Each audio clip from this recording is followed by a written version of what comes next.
Bienvenue dans le podcast Partage de coach. Je suis Charline, créatrice du mouvement Partage de coach et je suis ravie de vous accueillir ici. Partage de coach, c'est avant tout une communauté bienveillante, un espace où chacun peut révéler sa zone de génie, partager ses compétences et s'enrichir des expériences des autres.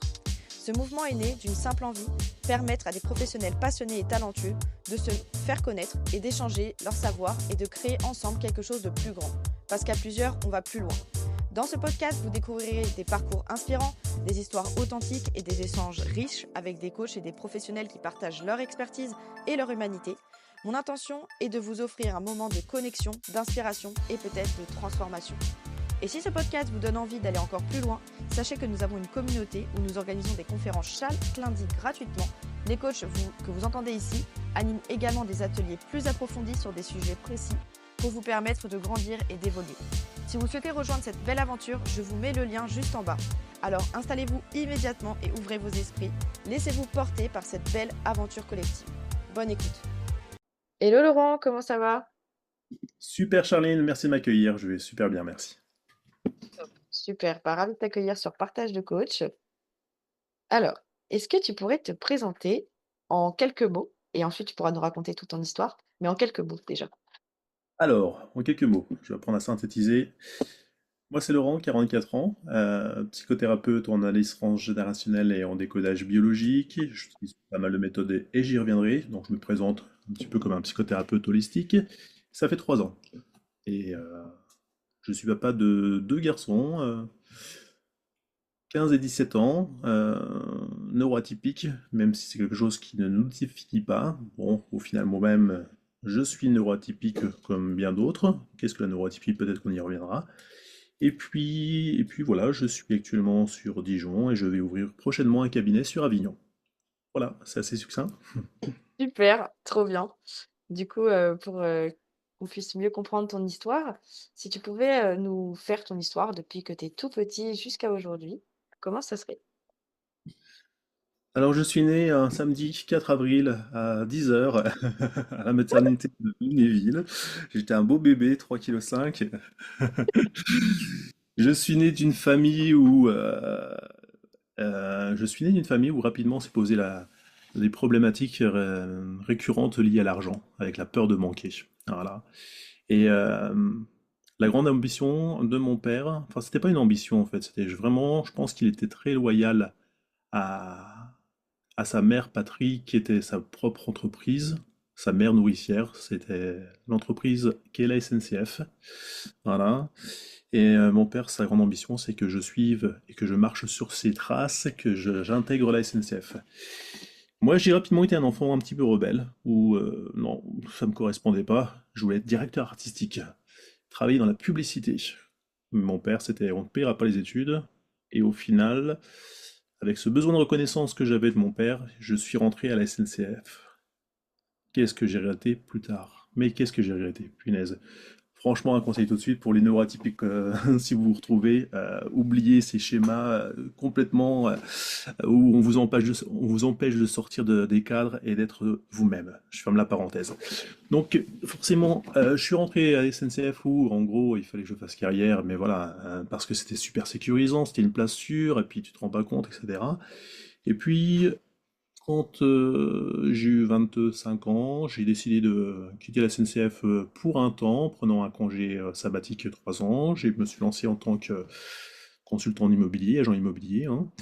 Euh, Ces 3 ans se sont transformés en quasi 6 ans puisque je suis devenu papa, avec un congé paternité, bref. Et finalement, je suis parti en tant que responsable développement commercial au sein d'un grand groupe immobilier où je devais développer le business dans 2 grosses régions. Voilà. Il y a eu cette naissance de mes enfants qui m'a également fait réaliser beaucoup de choses, c'est-à-dire qu'avant même la naissance, quand ma femme était enceinte, j'ai compris que je portais l'héritage de ma famille, de mes ancêtres, et puis ben, j'ai compris aussi surtout que je restais un enfant blessé. Mon enfant intérieur était blessé, recherchait, était en quête de la reconnaissance de son père. Et puis j'avais d'autres traumas. Et j'ai rapidement compris que je voulais bah, transmettre un cadre bienveillant et sécurisant, surtout à mes enfants. Et je voulais moi-même me libérer de cet héritage transgénérationnel pour pouvoir libérer à mon tour mes enfants. Donc, il y a une vingtaine d'années de cela, hein, encore une fois, mon grand va avoir 19, 18 ans, 17 ans, pardon, 17 ans, qu'est-ce que je dis? J'ai rencontré une psychopraticienne en analyse transgénérationnelle près de Marseille. Elle m'a pas dit grand-chose, elle m'a juste posé quelques questions, mais suffisamment percutantes pour qu'elles éveillent ma curiosité. Tu veux que je t'en dise un peu plus? Oui. Ok. Alors écoute, voilà, elle m'a posé ce genre de questions. Est-ce que dans ta famille, il y a eu une mort violente par noyade? Je dis, tiens, c'est chelou comme question.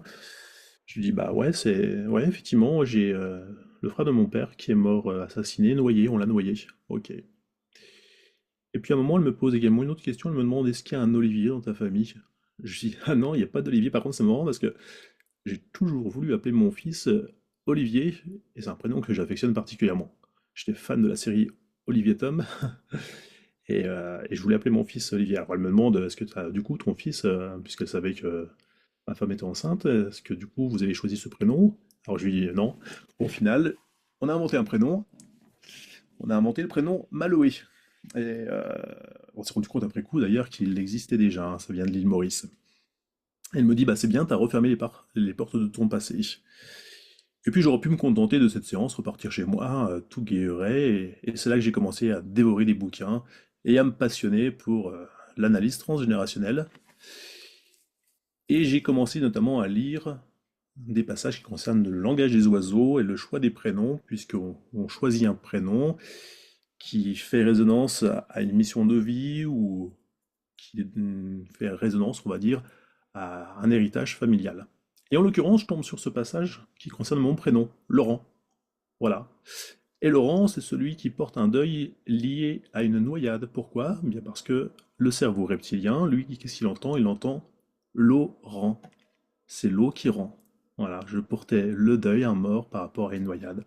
Je portais l'histoire de mon père qui avait perdu son frère noyé, assassiné. Alors forcément, je feuillete, je regarde Olivier. Le prénom Olivier, c'est quoi? Bah, le prénom Olivier, c'est celui qui porte un deuil lié, enfin qui est là plutôt pour réparer un abus par rapport à des viols. Parce qu'on retrouve l'anagramme viol dans le prénom Olivier. Et là, je comprends certaines choses. Je comprends pourquoi mon père, qui lui aussi a vécu des choses terribles liées à des abus, eh bien, n'arrivait pas à me prendre dans ses bras quand il prenait dans ses bras mes autres frères et sœurs.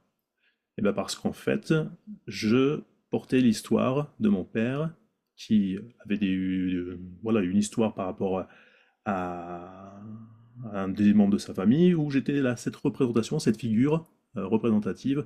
Voilà. Donc j'ai compris. Et là, bah, mon enfant intérieur, il était un petit peu plus apaisé, il a compris, et puis il a été moins en colère par rapport à son père. Et s'en est suivi un travail que j'ai fait que j'ai entamé il y a près de 19 ans, mais bien en tant que bon père de famille, il me fallait un travail sécure pour pouvoir subvenir aux besoins de ma famille. Donc c'était pas le moment encore de m'installer en tant que coach, en tant que thérapeute. Par contre, comme je disais, je me suis éclaté en tant qu'agent immobilier. J'étais épanoui pendant 6 ans et au bout d'un moment, bah, j'ai, on va dire, voilà, j'ai dans mon histoire personnelle, j'ai dû retourner à la SNCF pour être plus présent pour ma famille, puisque j'ai compris la nécessité de soutenir ma femme, qui avait des troubles d'ordre psychologique, hein, comme tout un chacun. Il s'est avéré plus tard que j'ai compris que c'était plus que des troubles, que ma neuroatypie, mon hypersensibilité, mais en vrai, surtout mon syndrome du sauveur, qui cachait lui-même un besoin de reconnaissance, une vraie fragilité, faisait que j'avais attiré un profil qu'on appelle aujourd'hui des profils vampirisants, toxiques, certains les appellent des manipulateurs pervers narcissiques. Aujourd'hui, je vais essayer de prendre du recul parce que je ne veux pas centrer les choses sur mon histoire, mais en tout cas, oui, force est de constater que j'avais attiré ce genre de personnes, et ça a été le fil conducteur de mon histoire. Donc pour en revenir sur mon histoire professionnelle, ben, j'ai été condamné au final à retourner à la SNCF, oui, à remarcher dans les traces et sur les traces de mon propre père. Et ça a été terrible pour moi parce que quelques temps plus tard, donc, j'ai traversé une période de... Enfin, j'ai traversé une période, non, j'ai traversé un divorce. J'ai traversé un divorce. J'ai la maman de mes enfants qui m'a demandé de récupérer la garde de mes enfants. Et comme je travaillais en tant que contrôleur, même si c'était à temps partiel, eh bien, ça a nécessité pour moi une demande de mutation pour obtenir un poste de journée. J'ai été muté dans une ville où je ne connaissais personne, mais c'est ce qui m'a permis, en tout cas, de récupérer la garde de mes enfants et de m'occuper de mes enfants. Et là, je suis arrivé dans une entreprise où, comme je le disais tout à l'heure en introduction, les neuroatypiques, les personnes divergentes et qui ne rentrent pas dans les cases, ben, on a du mal à les driver, surtout dans les grandes entreprises, on voit le plein potentiel de ce genre de personnes, et au lieu d'être ouvert à la différence et de capitaliser sur ces différences, eh bien on va les voir comme de potentiels rivaux. Et ça, c'est ce qui est le plus terrible. Et donc, qu'est-ce que j'ai vécu? Ben, j'ai vécu moi-même du harcèlement. J'ai vraiment, ça a été vraiment très loin hein, dans le harcèlement, hein. Pour tout vous dire, je tenais un poste de responsable des travaux et on a été jusqu'à me faire écurer les toilettes de la gare en faisant de la sous-traitance une fois que j'avais retrouvé mon bureau sur le trottoir. Voilà, c'était vraiment du lynchage psychologique. Les collègues me disaient, mais t'as une telle résilience, mais comment tu fais pour pas péter les plombs? Moi, ça fait longtemps que j'aurais abandonné. Et ça, c'est tout le problème des neuroatypiques, c'est qu'on pense qu'on a une capacité hors norme, mais en fin de compte, on ponctionne énormément, on pompe énormément toute cette énergie dans notre capital, et à un moment où on devrait savoir renoncer et savoir dire non. Et le plus terrible dans tout ça, c'est que bien, mes enfants, enfin, mon cadet plutôt, le grand ça va, mais le cadet, reconnu également TDAH, d'ailleurs, j'ouvre une parenthèse, les deux étaient suivis par un psychologue différent à ce moment-là, et les deux psychologues m'ont convoqué à deux moments différents, puisqu'ils étaient suivis, encore une fois, je me répète, par deux psychologues différents, mais ils m'ont convoqué en me disant, voilà, on suspecte que votre enfant est atteint d'un TDAH et surtout est HPI. Il serait intéressant que vous fassiez les bilans. Et donc les deux ont fait les bilans, ça a été confirmé. Et puis au final, euh, eh bien, le cadet a vécu du harcèlement à l'école, ça a été très loin. Je l'ai retrouvé un jour à l'hôpital. euh, Enfin, j'ai retrouvé un jour à l'hôpital, non. Plus précisément, j'ai le collège de mon fils qui m'appelle en me disant ah, votre fils il a fait une vulgaire chute, il faudrait le récupérer. Bon, j'étais à 2 heures de route, parce qu'il n'arrête pas de pleurer, il faudrait le récupérer. Bon, je récupère mon garçon. Là, mon garçon me tient des propos incohérents. Il me dit papa, c'est à qui ces chaussures? Je ne reconnais plus. C'est à qui ces baskets? Ça m'appartient pas. C'est une paire de baskets que je lui avais acheté quelques jours avant. Je dis à l'infirmière du collège, mais vous vous rendez bien compte que là, il y a quelque chose qui va pas, là. Il a un trauma crânien, mon fils. Ah bah écoutez, ça c'est pas mon problème, si vous voulez vous appelez les pompiers, mais là maintenant c'est de votre responsabilité. J'appelle les pompiers me disent, écoutez, vous cherchez même pas, vous passez même pas par chez vous, vous venez tout de suite à l'hôpital. Quand je suis arrivé à l'hôpital, le verdict était là, trauma crânien avec amnésie. Voilà. Une amnésie telle qu'il ne se souvenait plus, et c'est qu'on avait perdu notre chatte quelques mois plus tôt, il a vécu un double deuil. Quand à un moment j'étais avec une amie au téléphone à l'hôpital, et je dis à mon ami, oh purée, déjà qu'on a perdu, déjà qu'il avait du mal à se remettre de la perte de notre chatte. Et mon fils qui réagit, comment ça, elle est morte, Yuki, c'est pas possible et tout. Il a fallu que je console une deuxième fois mon fils, enfin c'était terrible. Et quand j'ai dénoncé finalement ce que j'ai découvert, c'est-à-dire que mon fils n'avait pas fait une chute tout seul, c'est qu'il avait été victime d'un lynchage et qu'il y a un gamin qui lui a fait une balayette et qui s'est retrouvé sur la tête, eh bien là, dans ma grande naïveté, j'ai pensé que oui, à un moment, l'établissement devrait donner, entamer tout du moins un recours. Eh bien, je dérangeais. Je dérangeais parce que le propre des établissements, c'est justement de ne pas faire de vagues. Et c'est ça le plus dramatique, c'est que des profils TDAH, HPI et autres, eh ben, ça fait des vagues. Et surtout, s'ils sont harcelés ou quoi que ce soit, au final, ce sont ceux-là mêmes, c'est-à-dire les victimes, qui vont se retrouver à être ostracisés et au final à ce qu'on profite de la moindre occasion pour les éjecter. Donc à deux ou trois reprises, j'ai dû intervenir jusqu'à un jour où mon fils s'est retrouvé avec un couteau sous la gorge. Voilà, un couteau sous la gorge. Et là aussi, le gamin, l'agresseur en l'occurrence, il a eu un jour de mise à pied, un jour de, un jour d'exclusion, je cherchais le terme.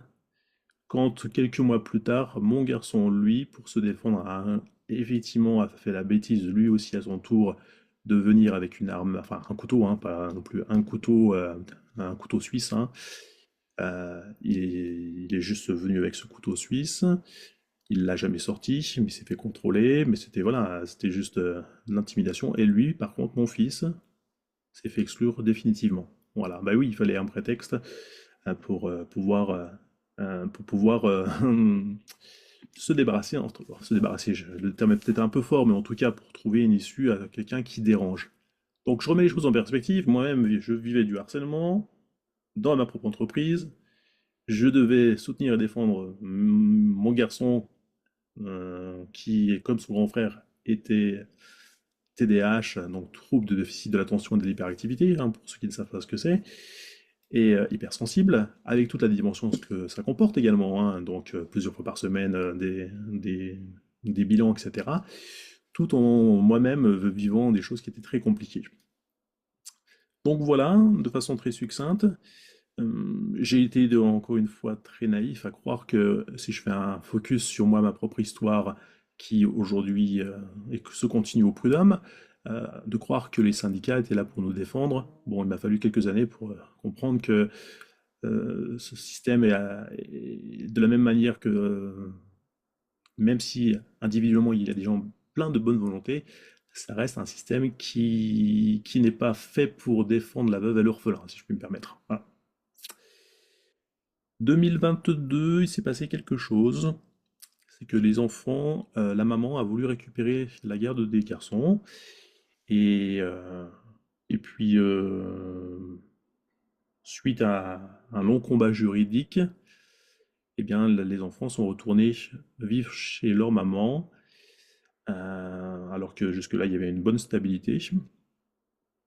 Et de deux choses l'une, ou je prenais cela comme un échec, ou je considérais que voilà, j'avais donné les moyens, les ressources à mes enfants, que je les avais accompagnés.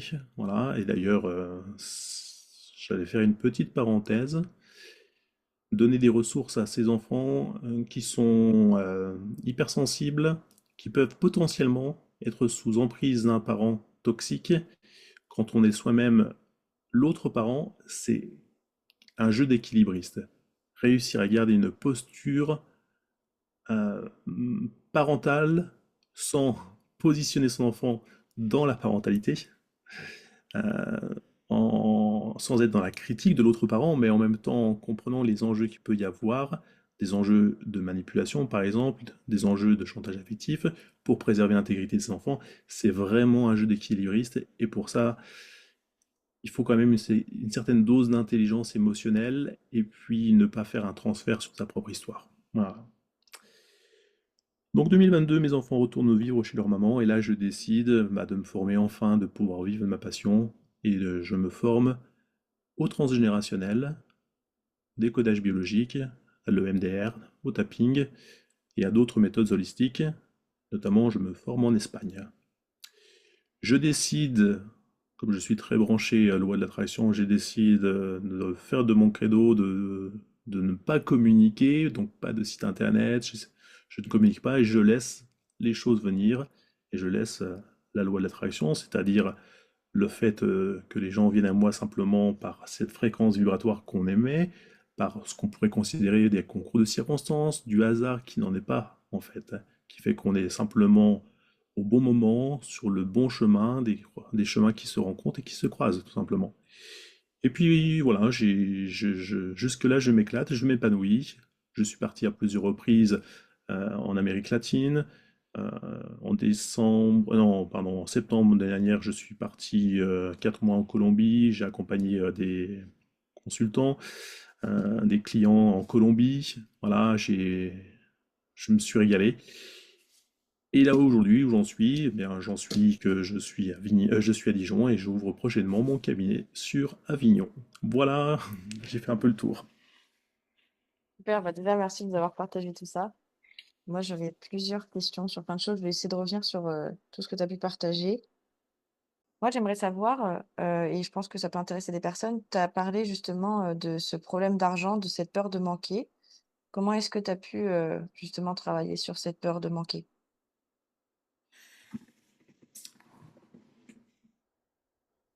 Alors déjà, il faut être conscient que qu'on porte aussi cette peur de manquer.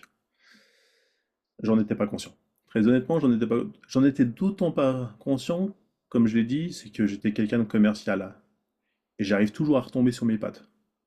D'ailleurs, autant mon père ne m'a jamais fait de compliments, autant s'il a un jour fait un compliment auquel je me souviens, c'est qu'il m'a un jour dit, franchement, autant je peux me faire du souci pour tes frères et sœurs, autant pour toi, je sais que je me ferai jamais de soucis, t'es quelqu'un de débrouillard dans la vie.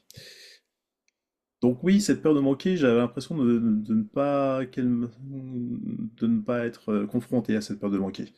Mais au final, quand tu te rends compte que tu n'arrives pas à te débarrasser des objets, que tu gardes au cas où ça puisse servir, et au cas où ça puisse servir à quelqu'un d'autre, que tu accumules avec cette incapacité à trier. Voilà. Là, tu es obligé de te rendre à l'évidence, bah ouais, tu as cette peur de manquer, tu veuilles ou non, quoi. Donc voilà, j'ai travaillé aussi à ce niveau. Et comment tu as réussi à justement à travailler dessus? Quelqu'un qui ressent cette peur de manquer. Les cordonniers sont les plus mal chaussés, c'est-à-dire que là, il serait utopique et ce serait une fausse croyance de penser qu'on peut s'accompagner tout seul et puis faire un travail simplement de conscientisation. Non. J'ai dû demander appel, faire appel aussi à un thérapeute qui m'a accompagné. Et puis j'ai été aidé sur cette thématique. Et en fait, j'ai été aidé sur cette thématique à partir du moment où je me suis rendu compte, non pas une fois, deux fois, mais quelques reprises, tiens, j'avais des clients qui me payaient pas, ou j'étais obligé de relancer à plusieurs reprises. Ah oui, en fait, vous attirez ce que vous êtes. Donc, si j'attirais des clients qui avaient la peur de manquer et qui commençaient à... Voilà, c'est que derrière, j'avais quelque chose que je n'avais pas réglé. Voilà. Donc, j'ai dû être accompagné. Ok, d'accord. Et parce que tu as beaucoup parlé tout à l'heure aussi de ton père, mais tu nous as pas beaucoup parlé de ta mère. Euh, comment t'étais avec elle enfant? Alors, ma mère, elle a beaucoup changé aujourd'hui. Elle est divorcée de mon père. Voilà, donc j'ai tout résumé, j'ai tout dit. Ma mère, c'était une dépendante affective. Voilà, elle était sous l'emprise de mon père. Elle, ça m'insupportait. Moi, gamin, moi qui suis très sensible à la justice, là pour le coup, je ne comprenais pas. J'avais une mère qui mettait sur un piédestal mon père et qui, franchement, le faisait passer pour un demi-dieu, quoi. Mais il y avait de telles dissonances, c'est-à-dire que c'était pas une mère qui cherchait d'abord à protéger ses enfants, c'était une mère qui cherchait à gagner l'amour de son mari. Et clairement, ça crée je disais des dissonances, non. Euh, Tu sais, quand tu te prends une volée, t'as pas compris pourquoi, tu sais même pas pourquoi, et que ta mère te dit, bah, va t'excuser, va présenter tes excuses à ton père. Mais je lui dis, mais je comprends pas. Mais fais-le quand même, vas-y, etc. Voilà, avec insistance. Et c'était coutumier, régulier. Et en fait, une- là, à ce moment-là, elle aurait dû dire, non, stop. D'ailleurs, mon père en disant, mais ça va pas là, c'est pas bien, etc. Et voilà. Et donc, du coup, j'avais une mère qui était sous emprise d'un père, mais parce qu'elle-même était dans la dépendance affective. Voilà, clairement. Moi, je suis dans l'histoire de ma mère. Je suis dans l'histoire de ma mère, parce que je suis l'aîné. Voilà, ça c'est du transgénérationnel. Donc, je te surprendrai si j'ai été moi aussi dans la dépendance affective et que j'ai attiré quelqu'un qui correspondait plus à mon père. Voilà. Ok. Et comment justement tu as pu travailler sur cette dépendance affective? Alors déjà, j'ai envie de te dire, franchement, faut pas être dans le jeu de l'ego, faut l'accepter. Bah ouais, arrête de jouer le bonhomme là. C'est-à-dire que là, à un moment, ouais, tu, tu, tu- tu t'envoies l'image du gars sûr de toi à ce moment-là, etc. Mais là, franchement, là, t'es dans la dépendance affective, clairement. Donc, faut être conscient, bah ouais, mais pourquoi t'es toujours en train d'aider les autres? Pourquoi tu joues le rôle du sauveur? Pourquoi tu veux donner des conseils alors qu'on t'a rien demandé? Pourquoi ouais, t'es dans l'hyper-intuition, l'hyper-lucidité, mais le gars en face de toi, il t'a rien demandé, quoi. Il en a rien à secouer. Et puis, voire même au-delà de ça, non seulement il t'a rien demandé, mais en plus de ça, bah, t'as mis le doigt sur quelque chose qu'il avait surtout pas envie de voir. Donc du coup, bah, tu t'en prends plein la tronche, mais indirectement, bien sûr, parce que tu mets en exergue quelque chose que, encore une fois, jusque-là, il avait bien réussi à, ou bien, dans certains cas, développer cette stratégie d'adaptation en portant un masque, en faisant semblant, ou bien, bah, c'est quelque chose, tout simplement, il n'avait pas conscience, mais il n'avait pas envie il n'était pas prêt à l'accueillir, quoi. Donc, bah, comment ça s'est manifesté? Voilà, j'étais toujours dans le syndrome du sauveur, clairement. Et quitte à me prendre des coups, et je me reprenais des coups, mais voilà, si ça pouvait aider les autres, c'était l'important. En fait, je devenais un martyr, quoi. Mmh. Comment tu t'es retrouvé toi? C'est-à-dire, tu veux préciser ta question? Comment tu t'es retrouvé, toi-même, sans vouloir sauver l'autre? Eh ben, encore une fois, il n'y a pas de magie, il faut faire un travail sur soi. Donc, j'ai fait un travail sur moi. Si j'avais pu trouver une personne qui travaille comme moi aujourd'hui, j'aurais été tellement content de la rencontrer à ce moment-là, mais c'était pas le cas. Mais j'ai été très content de rencontrer sur ma route des personnes qui m'ont accompagné, notamment cette personne que je te disais au début, hein, que j'ai rencontrée à la naissance de mes enfants, et avec qui j'ai poursuivi ce travail en analyse transgénérationnelle, où j'ai compris que je portais l'héritage de mes aïeux, où j'ai compris également que, eh bien, pourquoi j'étais celui qui dénonçait toujours les choses et qui avait cette lucidité, cette clairvoyance, et qui dénonçait les choses. Donc, quand je dis dénoncer, qui dénonce également bien ceux qui ont ce profil de manipulateur, qui jouent ces doubles jeux, qui trompent leur montre, mais moi, on me trompait pas, quoi. Bien parce qu'en fait, ça faisait résonance à un de mes aïeux qui avait dénoncé également quelque chose. On l'a pas cru et c'est lui qui a été condamné à la place de l'autre. Voilà. Et toute ma vie, j'ai toujours attiré ce genre de situation. Donc il a fallu que je fasse un vrai travail en profondeur. Et là, après, c'est magique. On en rigolait tout à l'heure, mais pour ceux qui n'ont jamais lu ou vu le livre ou le documentaire, ou plutôt lu le livre Le Secret, on a l'impression que on attire à soi l'abondance, l'amour, et qu'il suffit simplement d'écrire sur un mot magique euh, magnétisé sur le frigo, et que ça suffit avec quelques prières ou intercessions, et ça suffit. Non, non, non. Le vrai secret, d'abord, c'est de faire un travail sur soi. Et quand on fait un travail sur soi, et là c'est ce qui m'est arrivé depuis quelques années, franchement, en vrai, t'attires des personnes mais qui correspondent vraiment à qui tu es. Et des situations qui correspondent vraiment à qui tu es. Et donc du coup, les choses, elles sont fluides, elles sont légères, elles sont simples, elles sont authentiques, elles sont, j'ai envie de dire, plein de qualificatifs. Et c'est ça le vrai bonheur, en fait. C'est quand tu n'es pas dans cette dissonance, dans cette suradaptation, dans cette stratégie du caméléon, de ce cerveau du caméléon pour te fondre vis-à-vis de l'autre, te faire accepter accepter par les autres, tout en captant ces dissonances et en te disant mais je suis un extraterrestre, en fait je ne suis pas moi là, je joue un rôle, mais je suis obligé parce qu'il y a un mode survie. Bah finalement, quand tu fais un travail sur toi, t'as plus besoin de tout ça. T'en as rien à foutre, franchement, les choses elles sont fluides, elles sont légères. Mmh.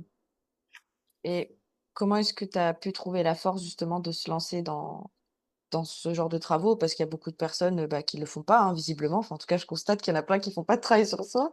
Comment tu as trouvé la force, toi, pour aller jusqu'au bout de tout ça, même s'il y a encore du chemin à parcourir? Alors il y a eu trois étapes.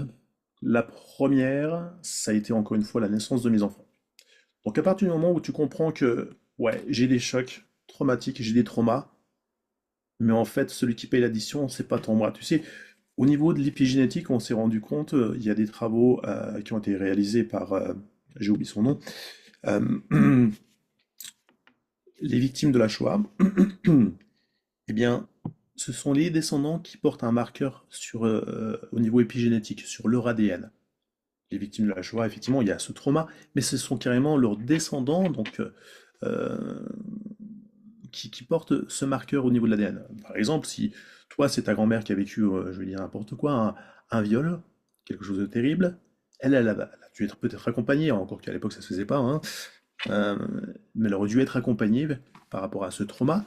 Mais par contre, c'est toi, Charline, qui aujourd'hui, si on faisait une lecture de ton ADN, on verrait un marqueur épigénétique qui correspondrait à ce trauma, à ce viol. Voilà, et c'est ça qui est terrible. Donc la première chose, ça a été de conscientiser le fait que, ouais, moi j'ai mes traumas. Et en plus, j'ouvre une parenthèse, il n'y a rien de pire que des secrets de famille, hein. Ça, je pourrais le développer par la suite.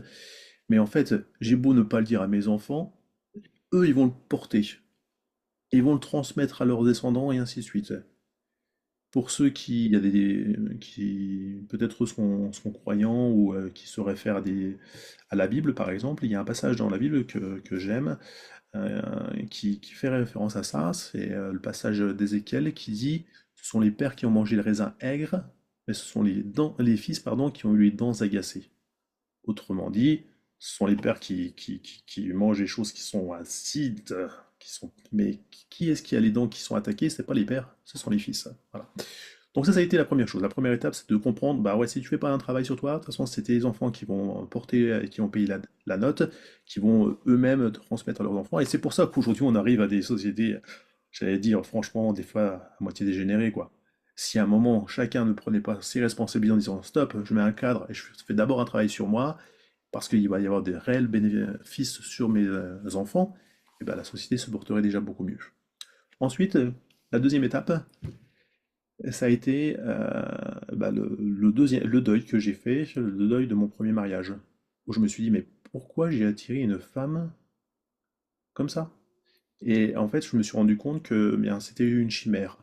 Le mot a été dur, ça, il m'a fallu beaucoup de temps pour l'accepter, l'accueillir et ensuite faire le deuil. Parce que le mot est fort, parce qu'en fait, enfin, je me suis rendu compte, je vais pas parler à troisième personne, c'est mon histoire, mais peut-être que tout un chacun se reconnaîtra dans cette histoire. Je me suis rendu compte que, ouais, la personne que j'aimais, c'était pas elle, elle portait un masque. Et donc, notre histoire, c'était une chimère là aussi, ça reposait sur rien du tout. C'était un jeu de rôle, enfin, pas en ce qui me concerne, mais en ce qui la concernait elle. Et je me suis dit, mais pourquoi? Pourquoi j'ai attiré quelqu'un qui, bon voilà, j'aime pas trop aborder ce thème, mais ça me permet aussi de comprendre pourquoi moi, en tant que psychothérapeute, j'attire essentiellement des personnes qui sont, qui ont été ou qui sont encore sous emprise. Pourquoi j'étais sous emprise? Pourquoi j'étais dans ce syndrome du sauveur? Pourquoi? Et voilà. Donc du coup, le fait de... En fait, comme je dis souvent, que ce soit la dépression, un licenciement, un divorce, tout ça c'est excellent parce que c'est un signal que l'univers nous envoie pour faire le point sur nous-mêmes et se dire, voilà, quel est le message qui nous est donné? Et le message, clairement, il était que j'étais pas dans mon alignement. J'étais encore dans ce syndrome du sauveur. Et que je voulais, et c'est la raison pour laquelle, en tout cas, j'avais attiré une personne qui avait cette tendance à la manipulation. Voilà. Et la troisième étape, c'est d'accepter le fait que c'est en fait un travail perpétuel en tant que thérapeute pour éviter les angles morts, pour éviter de faire des transferts sur mes clients. Eh bien, je suis obligé et je considère que c'est un devoir que tout un chacun devrait avoir en tant que professionnel de continuer de faire un travail sur soi. Donc de se former, évidemment, parce que moi j'adore me former en permanence et d'accéder à des connaissances et de transmettre ces connaissances de façon holistique, mais également et surtout de continuer à faire un travail. Et c'est ce genre de travail qui m'a amené à comprendre que bah ouais, j'étais pas encore sorti du problème lié à l'argent, de cette peur de manquer. Pourquoi? Bah, j'attirais des clients qui ne payaient, enfin certains qui j'étais obligé de les relancer pour pour qu'ils me payent. Voilà. Donc au final, pour répondre à ta question, la troisième étape, c'est d'accepter le fait que c'est un travail qui évidemment que les grosses choses ont été réglées, mais c'est un travail qui nécessite de temps en temps un petit réglage, un petit ajustement. Voilà. Mm. Et qu'est-ce que tu dirais à quelqu'un qui se dit, qu'il a des traumas, pas forcément des trucs de fou, hein, mais des petits trucs ou quoi, qu'il voudrait bosser, mais qui se dit qu'il peut y arriver tout seul? Qu'est-ce que tu lui dirais? Eh bien, je lui dirais que il ne faut pas se croire plus royaliste que le roi. Le fait d'en avoir conscience, c'est déjà excellent, mais dans tous les cas, il faut être accompagné. Pourquoi? Parce que si un thérapeute lui-même qui a été formé, qui a fait un travail sur lui, peut être assujetti à des angles morts, etc., eh bien, à combien plus forte raison, quelqu'un qui commence seulement à prendre conscience de ses traumas. Ensuite, que tu le veuilles ou non, même, il suffit pas d'en avoir conscience. Il suffit même pas de lire des bouquins sur le développement personnel. Il suffit pas de faire. En fait, il faut vraiment faire un travail en profondeur. Et la manière, moi, dont je travaille, je sais que on a tous notre champ et notre domaine de compétences, mais c'est évident qu'il y a des traumas, certains traumas, je parlais des abus, je parlais de certains deuils également. Tu vois, tout à l'heure, j'avais une consultante qui m'expliquait que, euh, alors c'est terrible ce qu'elle a vécu, euh, sa sœur a accouché et c'est son fils qui est un triplé qui l'a aidé à accoucher. Et le jour où elle est partie à la maternité dans l'ambulance, le fils l'a suivie en trottinette. Et quand elle venait d'accoucher, quelques instants après, le médecin, enfin le médecin ou la sage-femme, je sais plus, lui a annoncé que son fils qui la suivait en trottinette a été percuté par une voiture et est décédé sur le coup. Donc le même jour, elle a donné naissance à sa fille et son fils, qui en plus, je l'ai peut-être pas précisé, l'a aidé à accoucher. C'est-à-dire qu'en fait, l'ambulance est venue amener la maman avec le bébé qui venait d'accoucher, mais parce que son fils a aidé la maman à accoucher. C'est ça qui est terrible. Et bien le même jour, elle a dû être, tu vois, j'ai même moi ça, c'est dur, hein. Elle a dû être, elle a dû, voilà, le même jour, le fils est mort alors que elle venait de donner naissance à sa fille. Donc ça, elle peut pas faire un travail sur elle toute seule, cette dame. Il faut qu'elle soit accompagnée. Il faut être accompagné pour faire le deuil. Mais si je reviens sur, par exemple, la plupart des consultants, enfin, je ne veux pas dire la plupart des consultants, mais j'attire beaucoup de consultants qui sont des hypersensibles, qui sont ou qui étaient sous, enfin, qui sont sous emprise, sinon ils ne seraient plus venus me voir, ils ne seraient plus avec moi. Eh bien, il y a besoin vraiment d'avoir un troisième œil, c'est-à-dire de leur permettre d'avoir une vision comme s'ils étaient spectateurs de leur propre histoire et de les aider à comprendre leur blocage émotionnel, leur schéma répétitif avec un regard neutre, parce que sinon, forcément, ils vont s'enfermer dans des biais de confirmation ou d'autres biais cognitifs. Mm. Yes, merci déjà d'avoir partagé ça. Euh, J'aurais une question aussi par rapport à ce que tu as partagé tout à l'heure. Tu as dit que tu avais ouvert ton cabinet, en tout cas que tu ouvres bientôt, sans site internet, avec la certitude qu'avec la loi d'attraction et de laisser faire les choses de la vie. Euh, Quel mot tu dirais justement à ce sujet, à des coachs, des personnes je sais pas, qui veulent ouvrir leur cabinet, qui sont en stress parce qu'elles ont un site internet, elles galèrent, toi qui as cette confiance, visiblement. Ouais. Eh ben, je leur dirais que c'est possible. C'est possible à condition de. C'est-à-dire clairement, déjà, investissez du temps sur vous.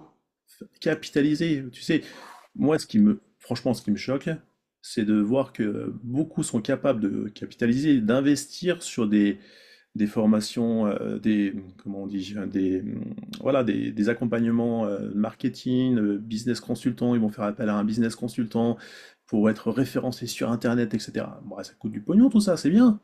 Mais à la base de la base, est-ce que tu as fait un travail sur toi?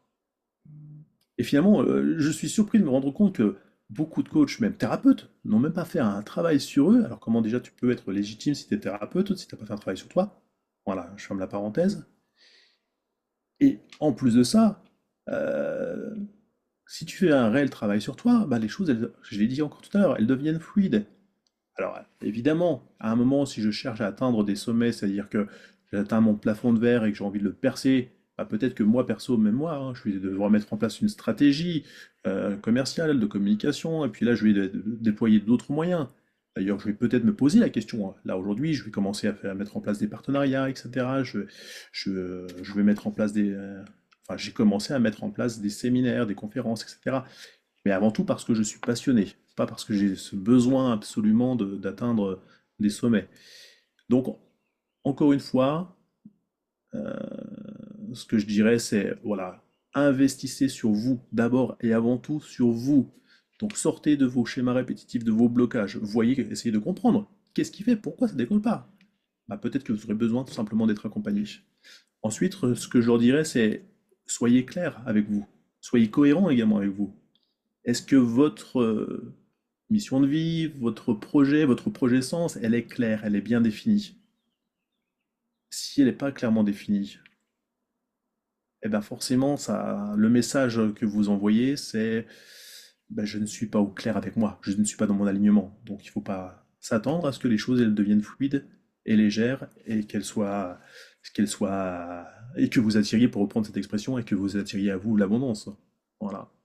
Et ensuite, je dirais, je pense que c'est aussi, là je parlerai pour moi, c'est d'accepter le renoncement. C'est-à-dire qu'il y a certaines choses sur lesquelles j'ai dû accepter de renoncer. Quand, tu sais, quand on est hypersensible, on est aussi multipotentiel. Quand on est multipotentiel, on s'intéresse à tout, on est passionné par tout, et on a envie d'aller dans tous les sens, et moi j'avais envie de continuer à développer d'autres choses, etc. Bah non, il faut simplement, en ce qui me concerne, accepter de renoncer à certaines choses. Et peut-être le dernier conseil que je donnerais, c'est, eh ben, capter. Capter votre environnement, capter les, on va dire, une expression que j'aime bien, qui peut être galvaudée, mais capter les messages de l'univers. Capter pas seulement les synchronicités. Tiens, pourquoi je rencontre cette personne à ce moment précis? Tiens, bon, c'était pas prévu, il y a eu une annulation d'un rendez-vous, et finalement ça m'a permis de... Ah, si je forçais un peu les choses, je creuse et je me rends compte que tiens, on est sur la même fréquence vibratoire et que ça m'ouvre une porte. Capter pas seulement donc les synchronicités, capter également les dissonances. C'est quoi les dissonances? Eh ben, c'est l'inverse. C'est tiens, je rencontre une opportunité commerciale, par exemple, je pourrais penser que c'est une aubaine pour moi. Mais si je me connecte à mon vrai moi intérieur, et si je suis sensible, j'ai cette intuition, je sens qu'il y a quelque chose qui est malaisant, il y a quelque chose qui dissonne, qui est discordant. Peut-être que là, vous vous éviterez d'avoir affaire à quelqu'un qui va profiter de vous, qui va vous manipuler, ou qui va faire en sorte que malheureusement vous soyez dans une forme de léthargie au niveau de votre business et que vous ne développiez pas pardon, votre plein potentiel. Voilà, voilà. Mm.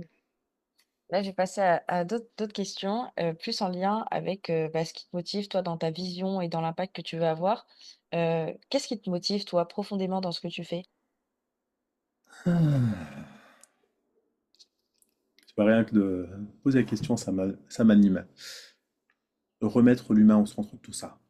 Tu sais, on a un ère où l'IA va prendre, et on n'en est encore même pas conscient, on mesure seulement les contours de l'influence de l'intelligence artificielle.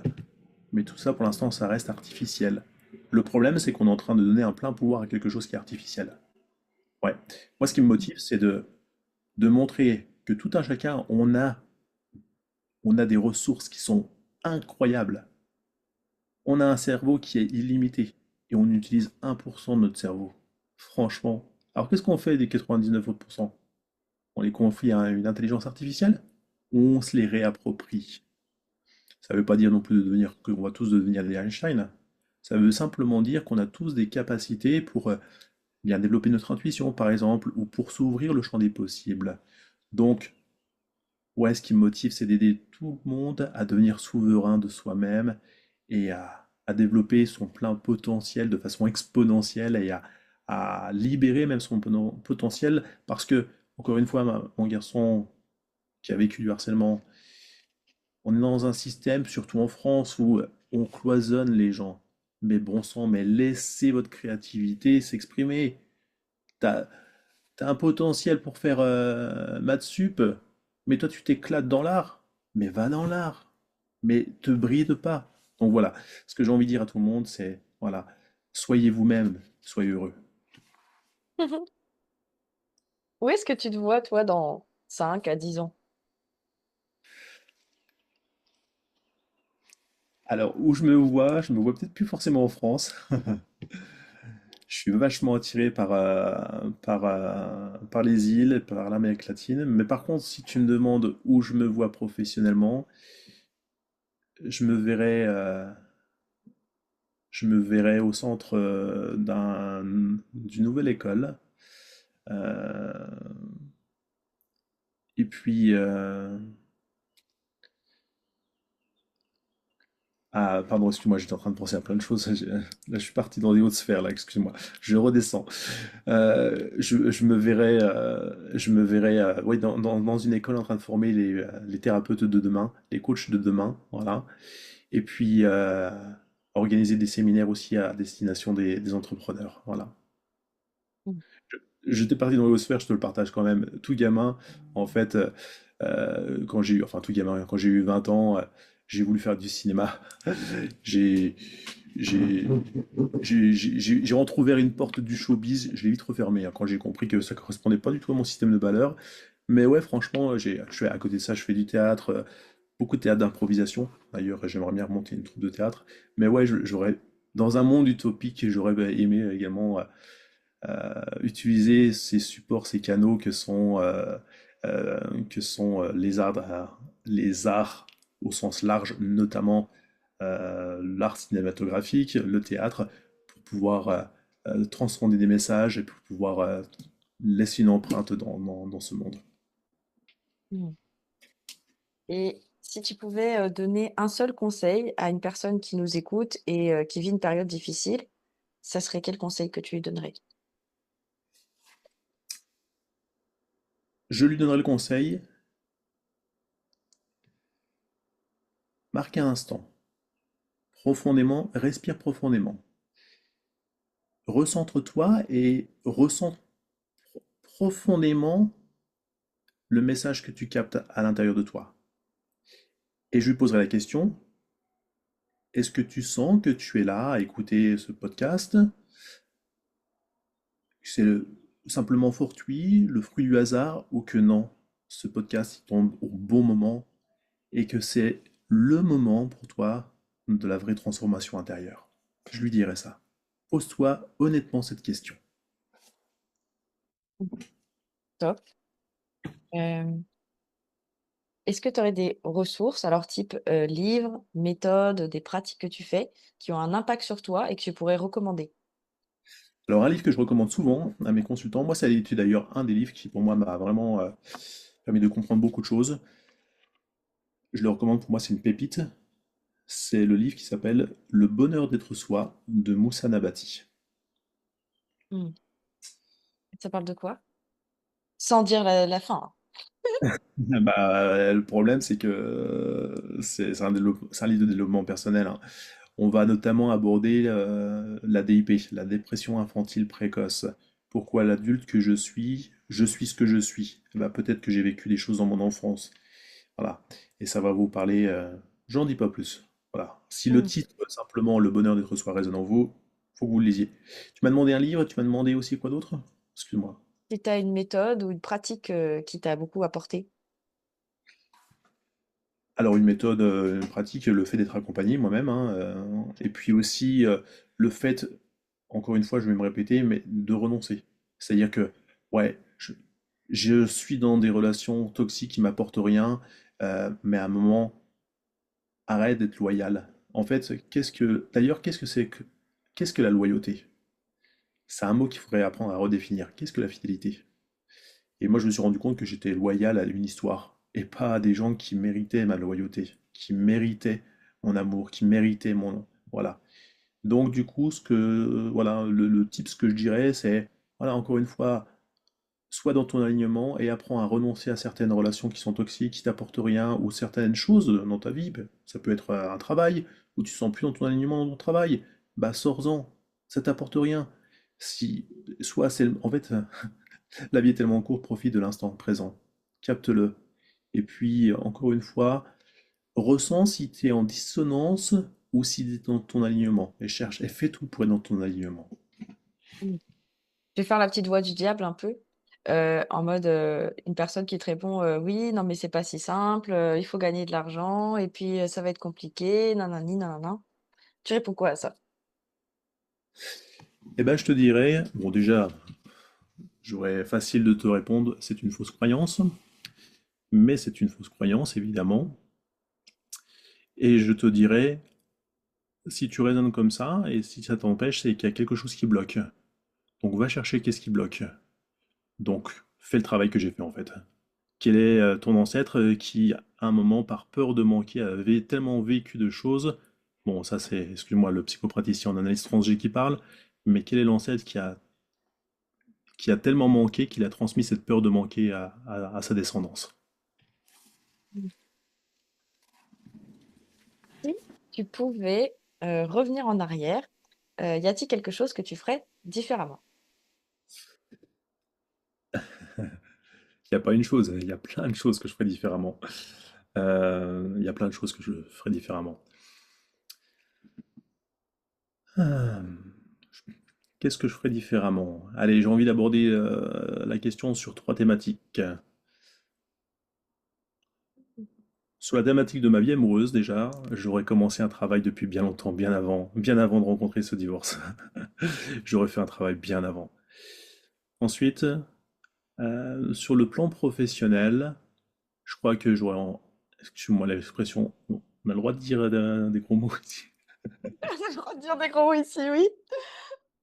J'aurais emmerdé tout le monde, j'aurais envoyé chier mon employeur, j'aurais emmerdé tout le monde, et j'aurais fait les choses qui me font vibrer depuis bien longtemps. Et la troisième chose, ce serait sur le plan des valeurs morales, j'ai envie de l'intituler comme ça. Là, je me serais fait chier, moi. Je me serais dit, arrête de t'emmerder, Laurent. Et je me serais foutu la paix. Parce qu'en vrai, ouais, peut-être, c'est vrai que je suis hypersensible, peut-être que je suis attaché à la justice, mais en vrai, c'est quoi ton ego de merde là? C'est-à-dire qu'à un moment, euh, je suis pas un justicier, je suis pas un Superman avec une super cape et un super pouvoir, et je peux pas régler tous les pouvoirs de la Terre entière. Et ça, il m'a fallu un certain temps pour le comprendre. Ah, puis je rajouterais peut-être encore une quatrième thématique. Donc, ouais, par rapport à ça, je me serais dit, quelles sont les batailles qui méritent que je m'engage dedans et qui méritent vraiment mon énergie? Et je me rendrais vite fait compte que même s'il y a des enjeux, peut-être même financiers, bah tout ça, ça mérite pas que je bouffe mon temps, mon énergie, voire ma santé, parce que j'ai fait un burn-out, c'est pas pour rien, hein. Voilà, donc je recentrais les choses pour savoir celles qui méritent vraiment mon engagement et mon énergie.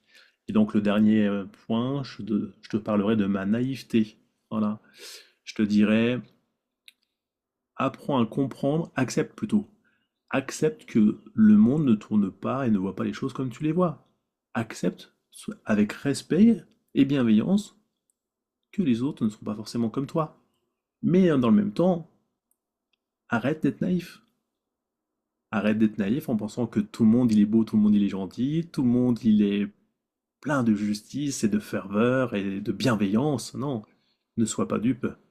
Voilà. Et je me serais peut-être à ce moment-là évité bien des déboires. Hmm. En sachant que sans tout ton vécu, tu n'aurais peut-être pas conscience de tout ce que tu viens de dire, du coup. C'est pas faux, ouais, ouais. Ou bah, peut-être que j'aurais fait appel à un thérapeute très rapidement qui m'aurait aidé à comprendre pourquoi j'aurais cette tendance à fonctionner de cette façon. Et qu'est-ce qui te rend le plus fier aujourd'hui? Ah, l'homme que je suis. L'homme en paix, parce que je suis devenu un homme en paix avec moi-même. L'homme que je suis, et surtout un homme qui n'a pas abdiqué. Quand je dis qu'il n'a pas abdiqué, tu sais, on est dans une société où on domine par la peur. On parlait de la peur de manquer, mais aussi la peur du jugement, la peur d'être rejeté. Et moi, par rapport à certains événements de vie, certaines actualités euh, qu'on a traversées au fil de ces dernières années, eh bien, je n'ai pas eu peur d'être rejeté. Je n'ai pas eu peur d'être jugé. Et je n'ai pas abdiqué au point de transiger par rapport à des principes, à des valeurs, où on me forçait à faire certaines choses contre mon gré. Voilà, parce que je sais qui je suis, et surtout, je ne veux pas être soumis à, à une, à une pensée dominante qui j'ai envie de dire, qui tend vers une pensée universelle. Voilà. Je pense qu'on a tous notre libre arbitre et il faut être conscient de cela. Et il est hors de question que je donne mon libre arbitre à une tierce personne. Mm. Donc, excuse-moi, je me suis éparpillé. Donc, de quoi je suis fier? Succinctement, je suis fier d'être resté fidèle à mes valeurs et je suis fier de l'homme que je suis. Top, trop bien. Là, je vais te poser deux dernières questions. Ça serait quoi un message ou une réflexion là que tu souhaites laisser aux personnes qui écoutent? Alors, un message ou une réflexion sans être redondant dans ce que j'ai dit. Oui, un message, j'ai envie de dire, les jours prochains qui vont passer, ayez vos antennes un peu plus déployées. Captez les messages de l'univers, ces rencontres fortuites, cette musique, ça veut être plein de choses. Recentrez-vous sur vous, allez vous balader dans la nature, faites des choses pour vous, mais surtout, captez ces messages qui vous disent, tiens, t'es quand même un peu en dissonance, ou il y a ça à changer, etc. Et, euh, et apprenez à voir plus haut, apprenez à prendre de la hauteur. Voilà. En fait, vivez ces prochains jours comme si vous étiez affranchi de tout. Plus besoin de payer de facture, plus besoin de rien. On vit dans un monde parfait. Voilà, il n'y a plus rien. Tout est léger. Accueillez ce sentiment pendant quelques jours et vous allez voir les instants où c'est plus difficile que d'autres. Et c'est ces instants-là, ces moments-là qui vous font mettre en relief, eh bien, les moments, peut-être ça peut être dans votre vie perso, votre vie sentimentale, votre vie professionnelle, bah, ces moments où, ah non, en vrai, il y a une vraie dissonance là, je suis pas corrélé à moi. Mm. Là, si les personnes qui nous écoutent, elles veulent te retrouver pour te suivre, est-ce que tu as un réseau ou tu as quelque chose? Ben, là, si je commence à dire, bah oui, vous pouvez me retrouver sur mon site internet et puis machin, bah, je serai pas cohérent puisque je t'ai dit que je travaille essentiellement sur la loi de l'attraction. Non, effectivement, vous pouvez me retrouver sur LinkedIn, voilà. Et puis, vous pouvez me retrouver par mail ou avec mes coordonnées téléphoniques, essentiellement. Mais au final, à force qu'on me le demande, là, je vais mettre en place un site internet. Et puis, bah, je fais aussi quelques conférences, voilà. Mais bon, voilà, ça c'est autre chose. Voilà, j'ai d'autres projets, plein de projets dans la tête, forcément, donc peut-être que vous me verrez aussi prochainement sur YouTube, sur ma chaîne, que je pourrai partager également. Ok, ça marche. Bah, de toute façon, je partagerai en lien de la description justement ton lien Linktree, ton lien LinkedIn, pardon. Et puis voilà, bah, merci beaucoup pour tous ces partages. J'espère que Merci. ça t'a plu. Bah, oui, j'ai surkiffé, j'espère que ça vous a plu à vous aussi.